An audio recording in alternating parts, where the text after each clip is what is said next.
नमस्कार फ्रेंड्स, मैं हूं आपका मित्र, आपका सखा, आपका फ्रेंड कमल नंदलाल और मैं आप सभी दर्शकों का हार्दिक अभिनंदन करता हूं, स्वागत करता हूं, वेलकम करता हूं एस्ट्रो तक की खास प्रस्तुति चंद्र ग्रहण स्पेशल कुंभ राशि के लिए। तो आज का हमारा विषय भी बहुत खास है कुंभ राशि वालों, आपके लिए। साल 2020 में 4 चंद्र ग्रहण, जी हां 4 चंद्र ग्रहण क्या करेंगे कुंभ राशि का हाल। हो सकते हैं माला माल या हो सकते हैं कंगाल। क्या पड़ेगा आप पर इन 4 चंद्र ग्रहणों का असर कुंभ राशि वालों। बता दूं आपको, साल 2020 बहुत अटपटा है। इसमें 1 चंद्र ग्रहण नहीं, 2 नहीं, 3 नहीं, 4 चंद्र ग्रहण हैं, पूरे गिनकर के 4 चंद्र ग्रहण। लेकिन कमाल वाली बात क्या है कुंभ राशि वालों, चारों के चारों चंद्र ग्रहण में से एक भी चंद्र ग्रहण भारत में दिखाई ही नहीं दे रहा है। और अगर देगा भी तो उपछाया या प्रछाया चंद्र ग्रहण है, जिसका सूतक मान्य नहीं होता, यानी कि धार्मिक दृष्टिकोण से किसी भी चंद्र ग्रहण की धार्मिक मान्यता नहीं है। लेकिन इसका मतलब यह नहीं है कि इसकी मान्यता नहीं है, ज्योतिषीय दृष्टिकोण से 100% मान्यता है इस ग्रहण की, समझ लीजिए। तो ये जो चंद्र ग्रहण है चारों के चारों, ये सूतक तो नहीं लेके आ रहे हैं, लेकिन जीवन पर कितना बड़ा सूतक लगा रहे हैं 2020 ने साबित कर दिया है। कैसा रहा है 2020 का साल, आप भी समझ सकते हैं।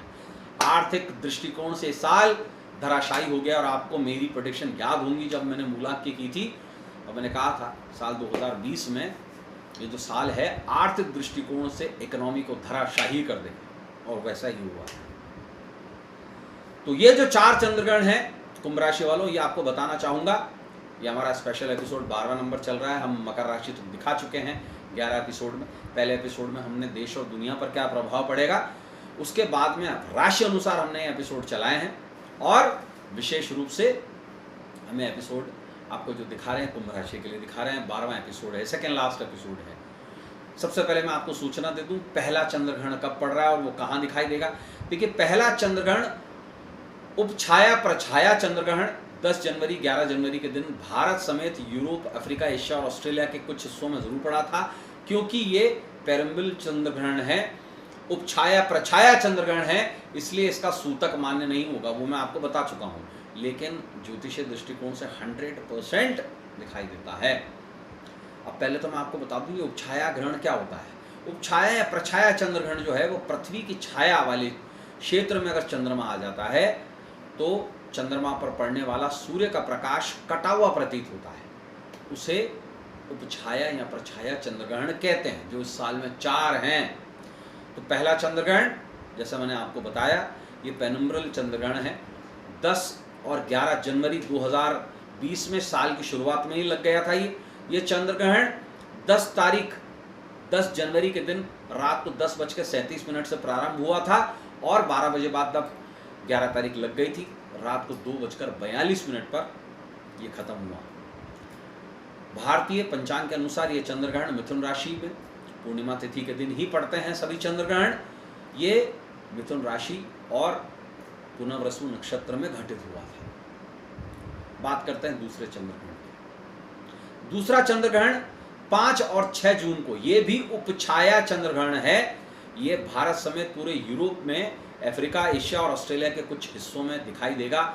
धार्मिक दृष्टिकोण से इसका सूतक नहीं लगेगा, क्योंकि उपछाया प्रछाया चंद्रग्रहण धार्मिक दृष्टिकोण से माने नहीं जाते, लेकिन ज्योतिषीय दृष्टिकोण से 100% माना जाएगा।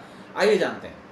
ये 5 और 6 जून, शुक्रवार 5 जून से शुरू होकर शनिवार 6 जून तक ये चलेगा।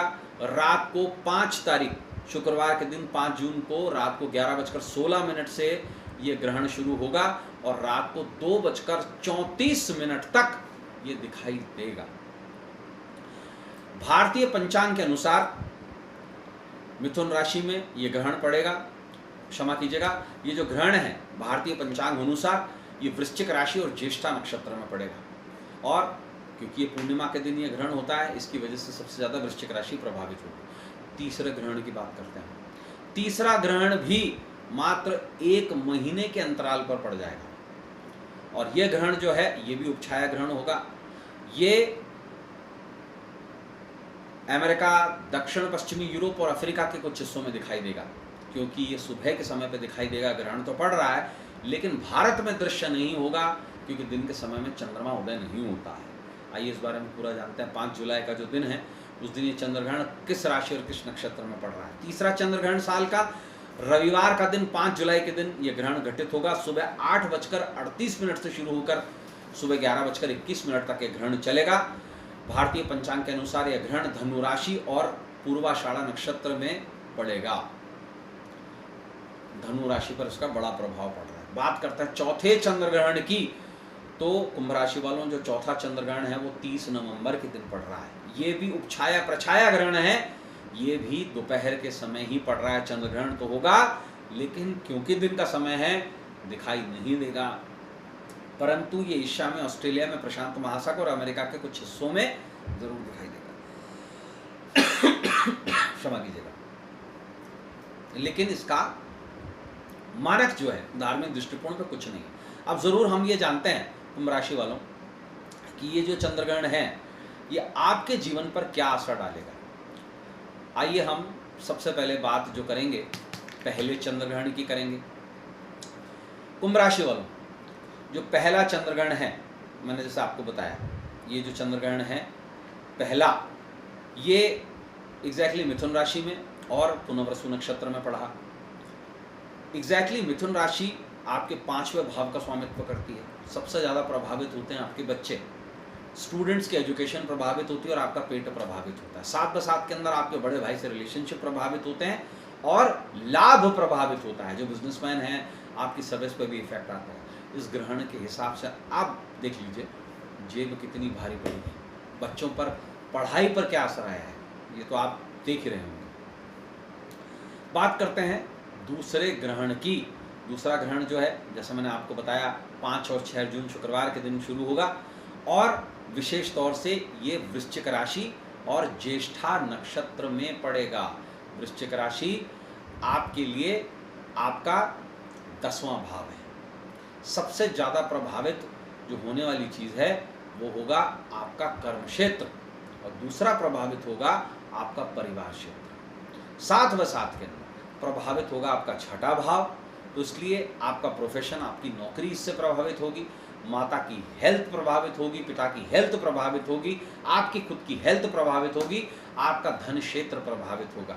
सबसे बड़ी बात, और आपकी जेब प्रभावित होगी। 12वां भाव भी इससे बहुत ज़्यादा प्रभावित है। तो इसलिए कर्म क्षेत्र, नौकरी, साथ साथ के अंदर माता पिता का स्वास्थ्य, पारिवारिक जीवन आपका ये प्रभावित होने जा रहा है और आपकी जेब भी ढीली होने जा रही है। धन का प्रभाव भी क्षेत्र कमजोर पड़ने जा रहा है।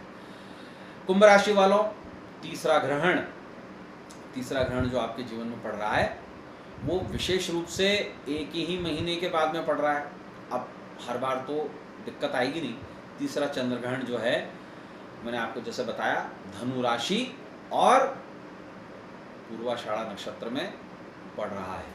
अब ये जो तीसरा ग्रहण जो पड़ रहा है धनु राशि और पूर्वाषाढ़ा नक्षत्र के अंदर, ये पड़ रहा है आपके 11वें भाव में। संभावना यहाँ पर भी बड़ी डिफिकल्ट वाली सिचुएशन। क्यों? जो तीसरा चंद्रग्रहण है ये भी ठीक 1 महीने के अंतराल के बाद में चंद्रमा वापस उसी जगह आ रहा है। आपका लाभ क्षेत्र प्रभावित हो रहा है, बच्चे प्रभावित हो रहे हैं, मूलतः से जीवन साथी का सुख प्रभावित हो रहा है, साथ बसात के अंदर भाई बहनों के साथ संबंध प्रभावित हो रहे हैं और साथ बसात में प्रभावित हो रहा है सबसे बड़ी बात आपका और आपके जीवन साथी का समन्वय, बच्चों का स्वास्थ्य, पारिवारिक जीवन, जीवन साथी से सुख, आपका स्वास्थ्य, भाई बहनों के साथ संबंध, ये प्रभावित हो रहे हैं और बड़ा कष्टकारी सिचुएशन है। बात करते हैं आपके चौथे ग्रहण की कुंभ राशि वालों। जो चौथा ग्रहण है 30 नवंबर के दिन, विशेष तौर से ये वृषभ राशि और रोहिणी नक्षत्र में, जिसमें चंद्रमा सबसे ज़्यादा उज्जवल जो होता है वो प्रभावित हो रहा है। चौथे भाव में ग्रहण पड़ रहा है, चौथे भाव में। और चौथा भाव जो होता है ये भाव होता है पारिवारिक जीवन का, माता का स्वास्थ्य 100% प्रभावित होगा, साथ बसाथ में प्रभावित होगा पिता का स्वास्थ्य, साथ में आपका कर्म प्रभावित होने जा रहा है और इसके साथ साथ एक्सीडेंट्स के योग बनते हैं। जो राहु की दृष्टि है सीधी वक्र, वो आपके 8वें भाव पर जाती है। केतु की दृष्टि वक्र 5वीं आपके छठे भाव पर जाती है। स्वास्थ्य बहुत बुरी तरीके से प्रभावित होने जा रहा है सबसे ज़्यादा, और साथ में साथ के अंदर सबसे ज़्यादा जो प्रभाव किसी चीज़ पर पड़ रहा है वो पड़ रहा है आपके हानि क्षेत्र पर और आपके धन क्षेत्र पर। 12वें भाव में जो है राहु की दृष्टि पड़ रही है 9वीं, और केतु की दृष्टि 9वीं जो पड़ रही है आपके धन स्थान पर पड़ रही है। ये बहुत ही प्रॉब्लमेटिक सिचुएशन जनरेट होने जा रही है आपके जीवन में, जहां धन का क्षेत्र भी, जहां पर विशेष तौर से माता का, पिता का क्षेत्र भी, कर्म का क्षेत्र भी प्रभावित होने जा रहा है। कुल मिला के ये ग्रहण जो है ना, जीवन में कुछ उथल पुथल बड़ी लेके आने जा रहा है। तो मित्रों, अगले एपिसोड में, सीरीज के आखिरी और 13वें एपिसोड में आपसे मुलाकात होगी मीन राशि को लेकर, और हम आपको बताएंगे साल 2020 में 4 चंद्र ग्रहण क्या करेंगे, मीन राशि का हाल या क्या डालेंगे मीन राशि पर असर। लेकिन उससे पहले जाते जाते कुंभ राशि वालों, आपके लिए विशेष तौर से एक उपाय बता देता हूं, जो ग्रहण घटित होने जा रहा है विशेष तौर से, क्योंकि चंद्रमा आपके जीवन में बहुत बड़ा की रोल प्ले करता है, और चंद्रमा आपके छठे भाव का स्वामी है, सबसे ज़्यादा हेल्थ प्रभावित होने जा रही है। तो विशेष तौर पर आपको क्या करना है, जिस दिन भी ग्रहण पड़ता है उस दिन आप दूध में अपनी छाया देख करके कीकर की जड़ में चढ़ा दें। विशेष तौर से ये आपके लिए उपाय है, क्योंकि सेहत से संबंधित उपाय है, तो विशेष तौर से आपके लिए बहुत अच्छा रहेगा, इससे सेहत में सुधार आएगा। तो अगले एपिसोड में आपसे फिर मुलाकात होगी। तब तक के लिए अपने मित्र, अपने सखा, अपने फ्रेंड कमल नंदलाल को इजाज़त दीजिए। नमस्कार, नमः शिवाय।